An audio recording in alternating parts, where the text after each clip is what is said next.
National best-selling and award-winning author Cerece Rennie Murphy has published 10 novels, children's books, and short stories. She is also the founder of Virtuous Con, an online convention that celebrates the excellence of BIPOC creators in speculative fiction. To learn more about the author, please visit her website, and I will post that over there in the chat box. Thank you so much for coming today, Cerece. Can't wait to hear what you have to say. Everyone, and thanks so much for having me. Thanks again to the organizers. I am going to read from Between Two Seas, and it's, as I said, it's a collection of 4 short stories, as Elaine said, and I'm going to read from the last one, called Human, which is about a woman who decides that Earth is where she wants to be. All right. Miss Moonkind, step behind me and draw your weapon. Following his gaze, I saw the source of our peril. 2 bounty hunters, 1 human, 1 Teora, staring at us from across the room. I thought you'd agreed to call me Stella, I joked. The tension had the odd effect of making me slightly giddy, which was not an emotion I had experienced before. But then again, neither was the fear of dying. The notion that I could be funny startled me. I let out a short burst of laughter. How likely are they to open fire in a crowd? Sterling asked, rightly ignoring me. I glanced down to find his pistols cocked and ready. Normally, we would not risk it, but I don't imagine the normal circumstances apply, I whispered back. They will do what is necessary to get the child. They do realize they can't have the baby without taking you with them alive. I'm not sure that has occurred to them. Sterling's response was to press his body closer to mine. I pulled my pistol out from the pocket of my skirt, holding the firearm in my right hand while my left wrapped around his waist. We don't have names where I come from, at least none that can be pronounced with human vocal cords. But if we did, I would name the bounty hunters they sent to kidnap me something akin to Slick and Cold. I could sense their consciousness like a worm eating through my faith in our survival. Without a moment's hesitation for the harm they would cause, the first Teora grabbed one of the kerosene lanterns that hung above the bar and threw it into the crowd. Oil spilled onto the tables and floor and quickly caught fire. For a moment, my view of them was obscured by the rush of men and women scattering like fleas from a beaten rug. The fire spread, leaping from one table to another, and for a moment, I could not look away. There is nothing like fire at home, nothing that gives off such seductive heat. Great God. The sound of Sterling's soft gasp drew my attention, forcing my eyes back to the threat before us. The second Teora had arrived, and with one common purpose, the husks of their human bodies began to pull away. Their lone human companion stumbled back, surprised, as the faces of the men he thought he knew stretched out, taking up twice the size of any normal human head, until it settled into the wide, oblong shape of my people. Their skin, once riddled with stubble and pockmarks, turned from ruddy pale to translucent pink. The small ears that hung from the side of their heads split into 3 tendrils that could both hear every sound better than any human could hope to and taste the surrounding air. Hundreds of delicate cilia sprouted from the lining of each tentacle, ensuring that the slightest movement would not go unnoticed. Powerful arms stretched through the leather of their worn jackets until webbed hands hung far past their cuffs and thick webbed toes burst from the seams of their boots. What the hell is going on? The human companion bellowed, but the poor man would never get a chance to find out. The second Teora raised a long, webbed finger and pulled the trigger of their gun, putting a bullet through his left eye. Sterling grew dangerously still while I shuddered, rattled by the sight of my kin acting in cold blood.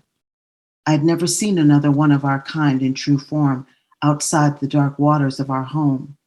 With the fire raging between us, making everything dry and hot, and the sky a broad stroke of pale sapphire rushing past our moving train. They looked truly out of place, though in truth, I had no more right to be here than they did. I was still an imposter, hiding my true nature under my ability to mimic other life.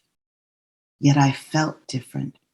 I had traveled many worlds, shaping myself to the environment so that I might go unnoticed as I observed the universe. But never had I wanted to be seen until I came here. Whether I belonged or not no longer mattered. From the moment I smelled the hot air and opened my eyes to the beauty of this place, I understood. All my life, I had been trying on other people's lives, other people's bodies, until finally I found the one shape that defined not who I had been, but who I wanted to become. A person, a she, a woman. My eyes stung, gazing at the embodiment of all I had been. I did not belong here either, but I wanted to desperately, to become myself at last. Teora, give us the offspring and we will leave you to your fate. Their voices betrayed only a hint of anger, but I could sense their essence burning, alight with rage. The heat from the fire was becoming almost unbearable, consuming the space between us. Beside me, Sterling's nose was covered with the bandana he wore around his neck, frantically searching for an exit. We are inseparable, I replied. Their eyes narrowed, searching our connection for a trace of untruth they would not find. With no real understanding of the mechanics of gestation, the thought that I could not simply hand my child over had not occurred to them. Then you will come with us. Because our vocal cords are not shaped in the same way that humans are, speech outside of water is different. Instead of the fluid ribbon of sounds that make up the language patterns of human speech, our language is more like a series of clicks, almost too low for human ears to perceive. So I did not expect Sterling to react when they spoke. Yet in an instant he was between us, shielding my body with his, and two guns pointed at my kin. She's not going with you. His voice was quiet, yet there was no mistaking the certainty in it. Relieved, I inhaled and immediately began choking on the smoke. My kin stared back at Sterling, puzzled. Does the human understand us?